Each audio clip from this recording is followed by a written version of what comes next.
అంబటి రాంబాబు నారా చంద్రబాబు నాయుడు గారి మీద ప్రజలందరూ చూస్తుండగా దుర్భాషలు ఆడడం వల్ల జైలుకి వెళ్ళాడు. కోర్టులో బెయిల్ వచ్చింది. దాని తర్వాత పట్టాభిపురం పోలీస్ స్టేషన్ పరిధిలోని సిఐ మీద దురుసుగా ప్రవర్తించడం, దౌర్జన్యంగా తిరగబడడం, బూతులు మాట్లాడటం వల్ల మళ్ళీ వెళ్ళాడు. మళ్ళీ బెయిల్ వచ్చింది. బానే ఉంది.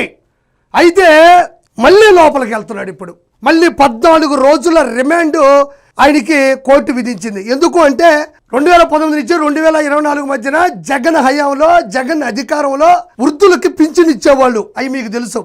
అందరూ వృద్ధుల దగ్గరికి మనుషులు పంపించి తలా ఒక 200 రూపాయలు మొత్తం లాక్కొని సంక్రాంతి సంబరాల్లో నేను లక్కీ డీప్ తీస్తాను, ఒకేసారి అందరికి ఇస్తానని మాయ మాటలు చెప్పి ఆ డబ్బులంతా పోగేసి ప్రముఖ మ్యూజిక్ డైరెక్టర్ల చేత సాంగ్ కుట్టించుకొని, కొరియోగ్రాఫర్ల చేత డ్యాన్స్ నేర్పించుకొని మెట్ట మధ్యాహ్నం నడి రోడ్డుని అడ్డగించి ఆయన సంబరాల రాంబాబు అని మోసం చేశాడు. అందుకు మళ్ళీ గురువు గారు 14 రోజులు రిమాండ్ మీద పీటీ వారెంట్ చేత మళ్ళీ లోపలికి వెళ్తున్నాడు. ఏమి చిల్లర చేష్టాలు ఇవి. వృద్ధులకి జగన్మోహన్ రెడ్డి నేను అధికారంలో రాగానే 3000 రూపాయలు పింఛన్ ఇస్తాను అని చెబితే అది కాక మళ్ళీ పూర్తిగా 2000 నుంచి స్టార్ట్ చేసి 250 పెంచుకుంటా పోయాడు. అది ఒక మోసం అయితే ఇతగాడు వాళ్ళ దగ్గరికి వెళ్ళి 200 పాపం ముసలోళ్ళయ్యా. వృద్ధుల పింఛన్లని టైంకి ఇచ్చేవాళ్ళు కాదు, చెప్పింది కూడా ఇచ్చేవాళ్ళు కాదు.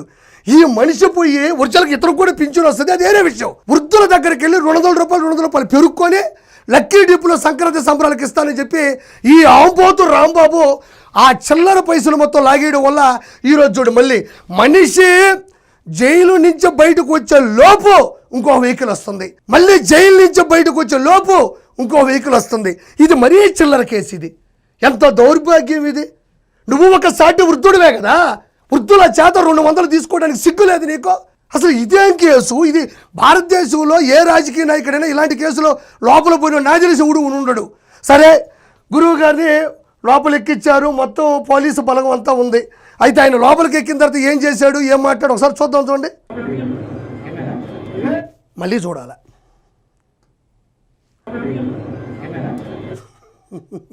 అంబటి రాంబాబు కెమెరాలన్నీ చూస్తూ ఉండగా ఇంకా లోపలికి రిమాండ్కి వెళ్ళేటప్పుడు తగ్గేదేలే అంటున్నాడు. అంటే అంబటి రాంబాబు చెప్పేది ఏంటంటే తగ్గేదేలే, 2029లో వైఎస్ఆర్ చెప్పి నెగ్గేదేలే. గుర్తుపెట్టుకో, నీకు ఉదయాన్నే ఉప్మా, మధ్యాహ్నం మజ్జిగన్నం, రాత్రికి రసం అన్నం, ఏం చెప్పనక్కర్లే, పూర్తిగా తగ్గిపోతుంది, కొవ్వు మొత్తం గరిగిపోతుంది. స్లిమ్గా కాదు, సిమ్ముగా బయటకు వస్తావు. మరి చూడండి, ఇక్కడ మనం గమనించినట్లయితే మన గాంధీ గారినో, పొట్టి శ్రీరాములు గారినో, మరి అప్పట్లోని స్వాతంత్ర ఉద్యమంలో పాల్గొన్న, అంటే క్విట్ ఇండియా ఉద్యమంలో, ఉప్పు సత్యాగ్రహంలో పాల్గొనేటప్పుడు వాళ్ళని అరాచకంగా, అన్యాయంగా, కిరాతకంగా వాళ్ళని అరెస్ట్ చేసి తోసుకొని వెళ్తూ ఉంటే వాళ్ళు మన భారత జనాల కోసం వాళ్ళు కొన్ని సిగ్నల్స్, సైన్స్ ఇచ్చేవాళ్ళు, కొన్ని చేతులతో ఊపేవాళ్ళు. ఆ మాదిరి ఇతను చూడండి అయ్యా. అదే తగ్గేదలే అంటున్నాడు. ఆల్రెడీ 5 కేజీలు తగ్గాడు. మొహం మొత్తం పోసిపోయి, ఎంట్రుకులు రంగంతా పక్కకు పోయి, ఇదంతా తగ్గిపోయి ఇలా ఉన్నాడు మనిషి. తగ్గేదలే అంటున్నాడు, బాగా తగ్గిపోయాడు.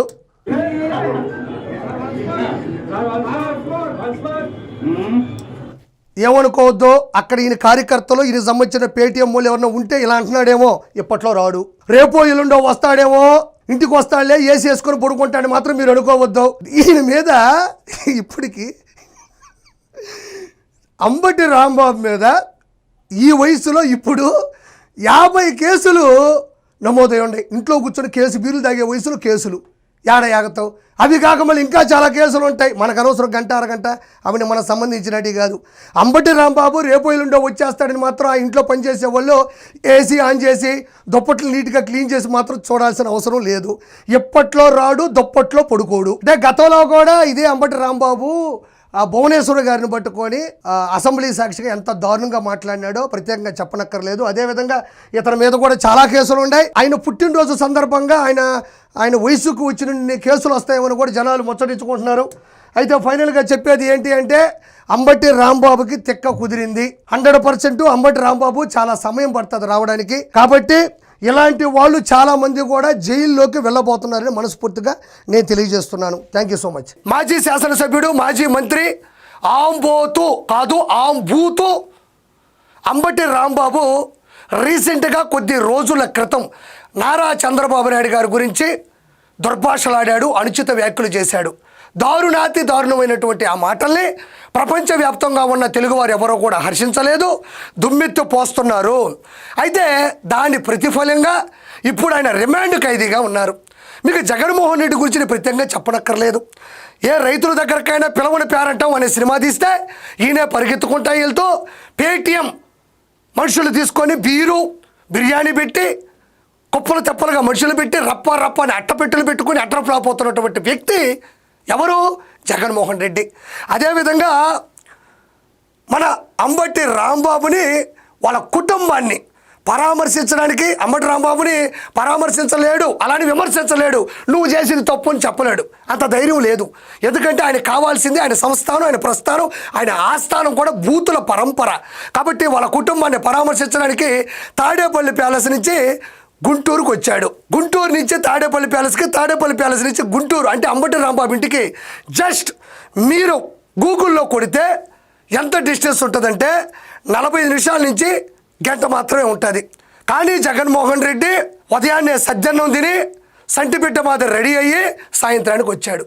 ఎందుకు అంటే నేను జనాలతో తట్టుకోలేకపోతున్నాను, జనాలు పైన పడిపోతున్నారు, నేను ఎక్కడికి వెళ్తే అక్కడ జనాలు వచ్చేస్తున్నారు, నాకేం అర్థం కావడం లేదు, మీరు నాకు సెక్యూరిటీ తక్కువ ఇస్తున్నారు, రానున్న రోజుల్లో గెలిచేది నేనే, కానీ 2024 ఎలక్షన్స్లో మాత్రం ఈవీఎంలు పనిచేస్తాయి, ఎందుకంటే ఎంతమంది ఉండగా వీళ్ళందరూ నాకు ఓట్లేస్తే నేను ఎందుకు ఓడిపోయాను అంటాడు. ఎందుకంటే 26 జిల్లాల నుంచి జనాలు కుప్పలు తెప్పలుగా టెప్పర్లో, లారీల్లో, బస్సుల్లో ఒక్కోసారి మర్చిపోయి తమిళనాడు నుంచి కూడా పట్టుకొచ్చేస్తాడు. ఊరు శరవణ్ అంటున్నాడు ఒకరోజు ఒక అతను అయితే, నీ పేరు ఏంటంటే శరవణ్ అన్నాడు. అలా అందరినీ పట్టుకొని ఆయన చుట్టూ తిప్పుకొని సాయంత్రానికి వచ్చాడు. అంటే నా వల్ల కావడం లేదు అని చెప్పుకోవడానికి. అయితే గంటలో రావాల్సినటువంటి వ్యక్తి ఉదయం సద్యనం తిని సంటిపిట్ట మాదిరి తయారయ్యి సాయంత్రానికి వచ్చాడు. వచ్చినటువంటి ఈ వ్యక్తి ఏం ప్రెస్ మీట్ పెట్టాడో ఒకసారి విందాం. చేసిన తప్పులకు లెంపలేసుకొని క్షమాపణ కోరాల్సింది పోయి ఇదే చంద్రబాబు నాయుడు గారి కొడుకు ఇక్కడ జగన్మోహన్ రెడ్డి పాత పాటే పాడతాడు, కొత్త ట్యూన్స్ ఆయనకి రావు. నారా చంద్రబాబు నాయుడు గారు వీళ్ళందరూ కూడా తిరుమల కల్తీ నెయ్యి వివాదంలో కావాలనే స్క్రిప్ట్ రాసి ఆయన్ని ఇరికిచ్చారు అని చెప్తున్నాడు. సుప్రీంకోర్టు జడ్జికి ఇచ్చినటువంటి 600 పేజీల ఛార్జ్ షీట్ నివేదికలో 0.1% కూడా పాల ఉత్పత్తి అంటే పాలకు సంబంధించినటువంటి ప్రోడక్టే లేకుండా పూర్తి స్థాయిలో కెమికల్స్, ఆఖరికి టాయిలెట్స్లో ఉండేటువంటి కమోడ్లు క్లీన్ చేసేటువంటి రసాయనాలతో కూడా తిరుపతి లడ్డీలోని నెయ్యిని తయారు చేశారని 600 పేజీల ఛార్జ్ షీట్లో ఉంటే అది సుప్రీంకోర్టు కూడా చూస్తే దానికి ఆధారాలు బయటపడితే ఈ పెద్ద మనిషి మాత్రం అమాయకంగా వచ్చేసి నా తప్పు ఏమీ లేదు, కావాలనే తోసేస్తానంటున్నారు. నేను ఒకటే కోరుకుంటున్నా ప్రజల్ని, 2019 నుంచి నేను ఛార్జ్ షీట్ని పక్కన పెట్టండి, సుప్రీంకోర్టుని పక్కన పెట్టండి, నన్ను పక్కన పెట్టండి, ఇతను పక్కన పెట్టండి. 2019 నుంచి 2024 మధ్యన మీరు తిరుమలకి వెళ్ళారు కదా, మీరందరూ లడ్డు ప్రసాదం తీసుకున్నారు కదా, మీరు చెప్పండి, ఇంటికి తీసుకెళ్ళి ఇంట్లో పెట్టేలోపు దాని వాసన కానీ, శుచి కానీ, శుభ్రత కానీ, నాణ్యత కానీ ఎలా ఉండేదో పరమ భక్తులారా మీరే చెప్పండి. ఎవరు చెప్పనక్కర్లేదు. దీనికి సిట్ వద్దు, సిబిఐ వద్దు, కోర్టు వద్దు, ఏమీ వద్దు. అప్పట్లో అది ఎలా ఉండేదో మీ ఓట్లే దీనికి కారణం. నేను ప్రత్యేకంగా చెప్పనక్కర్లేదు. కాబట్టి ఇతను వచ్చి ఇక్కడ యాక్టింగ్ చేసినంత మాత్రాన ఎవరూ నమ్మే పరిస్థితులు లేరు అని ఇంకోసారి గుర్తు చేస్తున్నాను. ఇదే పవన్ కళ్యాణ్ అనే ఇంకొక వ్యక్తి కాదు, నిన్ను అధపాతాళానికి తొక్కేసిన శక్తి. టీడీపీ వారికి ఆయనంటే పరమ భక్తి. ఎక్కడ నెగ్గాలో కాదు, ఎక్కడ తగ్గాలో తెలిసినోడే పీకే. అందుకే నిన్ను పీకే పక్కన పడేసాడు 151 నుంచి 11. ఆయన గురించి మాట్లాడే శక్తి కానీ, ధైర్యం కానీ నీకు ఎప్పటికీ ఉండదు, గుర్తుపెట్టుకో. తప్పుడు సమాచారాలతో, తప్పుడు విషయాలతో, కులమతాలను రెచ్చగొట్టే విధంగా అబద్ధాలతో. కులమతాలను రెచ్చగొట్టేది ఎవరు? అంబటి రాంబాబు.